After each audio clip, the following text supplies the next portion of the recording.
What's going on, beautiful people? Welcome to another episode of Chicago Bears Central. The boy Bobby in the building again. What's going on, Bobby? What's up, my Today boy? we'll be What's going on, man? We'll be talking about Justin Fields saying the offense isn't quite ready. And what that really means, there's been some panic. I'm not going to lie. I panicked when I saw that too. But reading the article, it's not that bad. We'll talk about that. The NFL Network has also predicted the Bears to go 10-7, which is completely unexpected.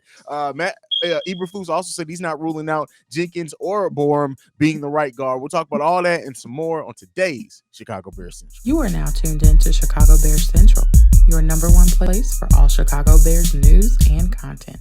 All right, fam. So, hey, before we get into topics, I don't know if you got a chance to watch or not, but have you seen Eberflus's press conference from day one of minicamp yet?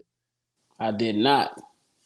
It was cool. He talked about wanting Robert Quinn, how much he did want Robert Quinn to be there, and basically said that that's up to Robert Quinn and Poles to figure out. That's not my thing, which I appreciate. But I will say this, because you haven't watched, I'm not going to go into detail, but listen, I'm really liking Matt Eberflus so far, bro. Just the way that he talks about the team, the way that he goes about his business, changing the culture. He just seems like a really smart coach that has a vision. Now we'll see if that vision ends up working the way that we need it to or not. But I really do like Matt Eberflus so far, bro. Agree, man. I like him too. To me personally, I feel like he giving me Lovey Smith vibes. Like that to me, that was one of the recent coaches that we had that was, in my opinion, a no-nonsense type of guy, hard-nosed guy, you know what I'm saying, made it work with whoever, everybody that came to play for him played their ass off. And I feel like that Eberflus, even with no crazy big name on this team, that he going to have these boys ready to play and play their ass off as well. For sure. But let's get into the topics for today, man. Justin Fields does say he was asked if they would be ready if the season was to start right now. And like always, and I feel bad for myself because I let the headline kind of worry me a little bit, but I had to go in and read the whole article. His exact quote was, no, I'm not ready for the season to start. I'm the type of guy that would like to know I'm prepared. So right now, I'm just being honest. We're not ready to play a game right now. And when that time comes, we will be ready. So right now, no, not ready to play a game. But considering everything that he said there, considering he is coming, new coach, new offensive scheme that's built more so around him, first year coming into the season as a starter, I understand that quote a little bit better. Y'all got to stop running with these headlines is all I'm going to say, man, because they be trying to make us worry a little bit there. But what do you think about Fields' comments here about the offense not quite being ready right now? I mean, you take it. I mean, it is a new system, so you listen to some of the great quarterbacks, they really say the offense doesn't really click into about year 2, year 3. So just to hear that, and then just to be honest about the whole situation is pretty damn good to me. Be real with it. Let's work towards it. So when the season jump off, we can hit the ground running. You know what I'm saying? At least he's acknowledging what they need to work on and how they need to come together so they can be a cohesive unit. So we can win some damn ball games for once in Chicago. For sure. I mean, listen, the offense, like you said, you want the quarterback to be comfortable, and that's what I'm reading him saying is he just wants to feel be second nature with the offense, as every quarterback should want to be. That's what I take from this quote. And like you said, that may not happen at any point this season. That may not happen until the beginning of next season and over the offseason next season, really working in and being with that in that scheme for over a season or so. But listen. Everything that we've heard so far, everything that we've heard about Justin Fields and how he's understanding what the scheme is going to be has been glowing. And while it may take him a minute to feel comfortable, and it may take a minute for it to show on the field as well, I trust what they're doing because they're actually now building the system around him. Luke Getsy believes in Justin Fields 100%. I fully believe that. He also believes in David Montgomery, Cole Kmet. We'll see what's going on with the wide receiver core. I think the fact that the Bears haven't gone after more veteran wide receivers says that they probably are confident in this wide receiver core as well. So everything going into this offensive line, how everything comes together, it all remains to be seen. But listen, I feel like we're going to be good. And we'll talk about NFL Network apparently thinks we're going to be good too. We'll talk about that up next, man. But listen, let's go ahead and jump into that, man. So NFL Network did a prediction of every Bears game next season, and it came down to it. They got us going 10-7 next season, bro. We talked about when we did our preseason thing. It was we thought we were being a little bit too high to say they will win 9 games, 10-7, fam. And they got us having Man, some wins against some big teams in this as well. It's not like we're just beating the bottom of the barrel teams at all that's what in I'm this as well. I know saying. we have the easiest schedule in the NFL, but man, what do you think about NFL Network predicting the Bears go 10-7? And can we hit that? In the ladies and gentlemen, in the great words of CEO Haize, from their mouth to God's ears, damn it, we gonna take that for real. Cause me personally, I had them going about 8-9. You know what I'm saying? 8 wins, 9 losses on the season. But if we can get a 10-7, that means we might be in contention for a playoff spot. That'll you know how. But Hayes, I gotta read off some notable wins that I feel like will be very key in Okay. helping us elevate this new Bears culture. First of all, week 1 coming out against a Kyle Shanahan offense, and you went against the Niners.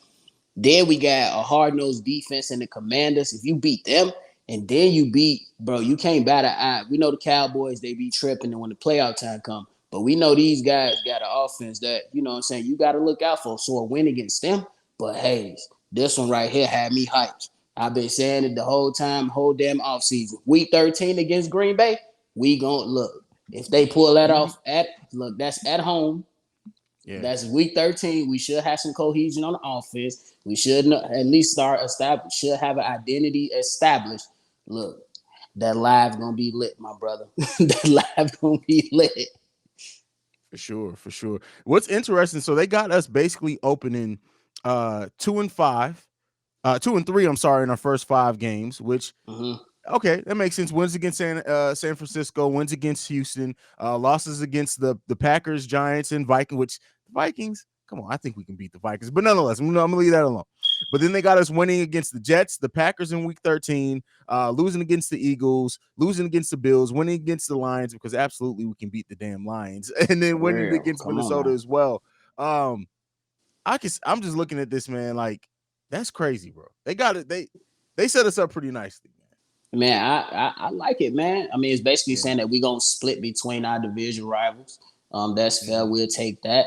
But man, I don't know. Sometimes I get a little greedy. I want more than just a split. So we'll just see what happens. Maybe we can get another win against Detroit, sweep them, or another a sweep against the Vikings. I don't think we're gonna be able to sweep the Packers, but if we do, Oh, listen, but if we do, if we sweep the Packers, I've already said it. That's damn near a win for me on the season as a whole. That's just me because I'm petty and I hate them cheeseheads. But other than that, like I really do. I'm really looking at this and saying, man, listen, if y'all got us winning, going 10-17, man, like let it come. That's all I can man, say. Is just bring it, ten and man. Bring it seven would up. definitely be beautiful, man. Look, we're not saying we're gonna win the Super Bowl, but damn, beating the Packers, come on now, beating the Packers, that's all we want. That's all we want, really. We're simple people when it comes down to we're very simple people. Like we just want to beat the Packers. That's it, man. But yeah, wins against the Commanders. Like this, I like this overall. I think the Bear season, if everything clicks the way that we do, and we have some of these players that are on prove it deals actually, we're gonna have a hell of a season on the hands. Like I said, Oh yeah. not saying win a Super Bowl or anything, but it's going to be a fun season. And this defensive identity comes around, like some people are saying. Gonna be a fun season to be a Bears fan. That's all I'll say. Just bring excitement back into the damn team, please. Yeah. Last year, we're like, what are you doing? Why are you running a draw play on 3rd and 13? Why are you running the ball? And you know this is a passing situation, man, Nagy. Like I felt like I was going great here all last season. Oh my God! So just bring excitement back into Chicago, please. We just want to be excited. That's it. And like you said, competency. Like Matt Nagy literally ran it. Look, when you watch kids play that have no idea of how football works, play Madden and pick plays when they shouldn't. That's exactly how Matt Nagy ran his offense. But you know, I'm trying to get over my PTSD from Matt Nagy's era of the Chicago Bears. But every time his name comes up, I'm gonna throw a little shade there. You got Next up to. though. Yeah, you got to, man. You got to. Eberflus said he won't rule out moving Jenkins or Borum to the right guard. Now we know that it's a battle going on with the right guard, something that we've been trying to figure out there. And he says that all combinations are open. So what do you think about that? Do you think we may see Jenkins or Borum move inside to the right guard? I don't know.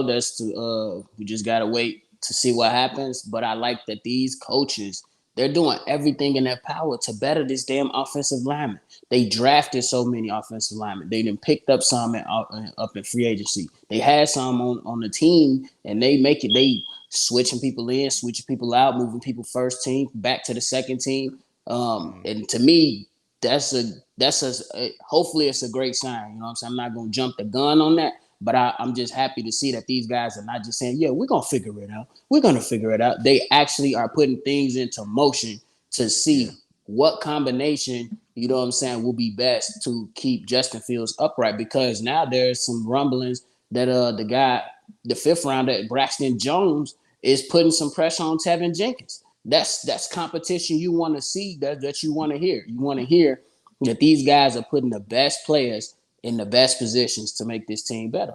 Let's go.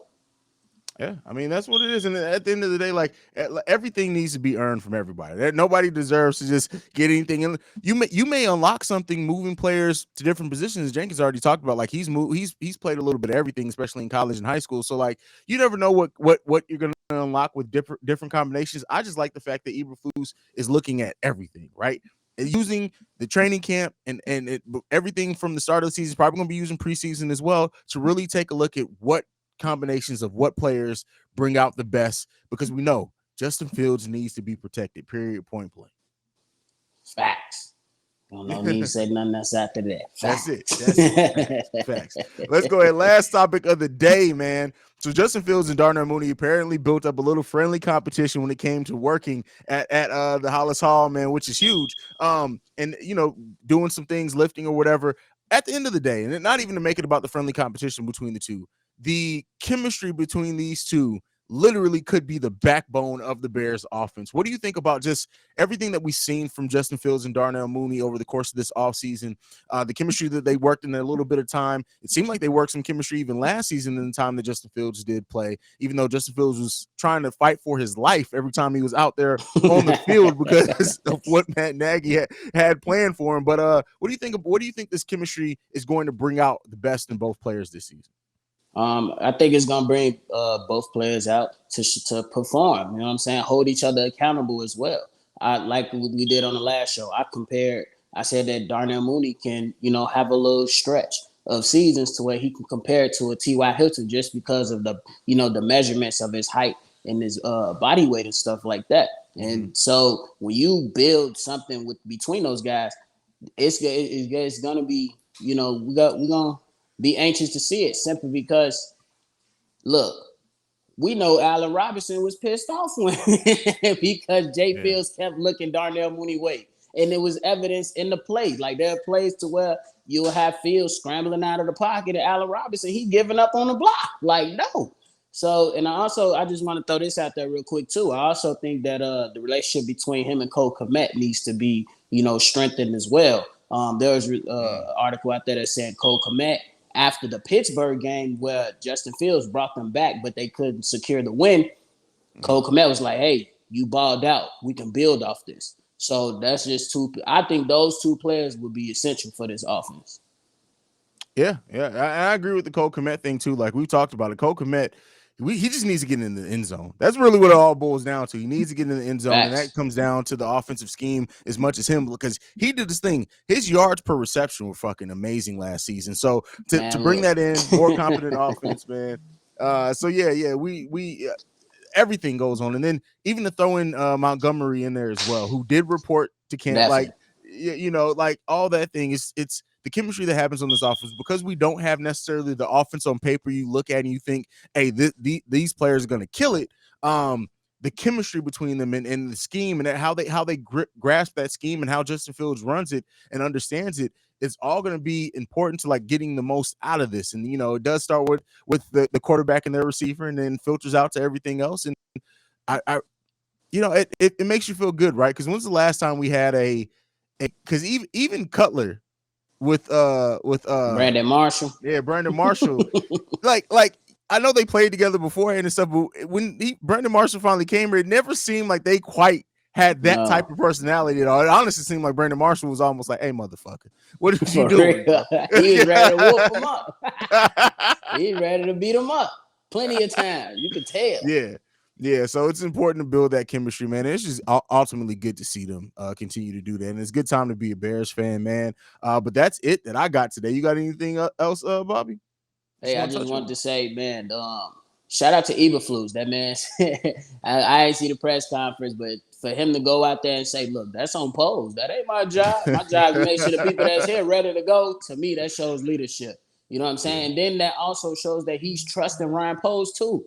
So that's good. That's true. a thing that you want to see. You want to see, cohesion from the top down. You know what I'm saying? Not just amongst players in the locker room, but if it funneled up, we already know that's what championship teams are made of.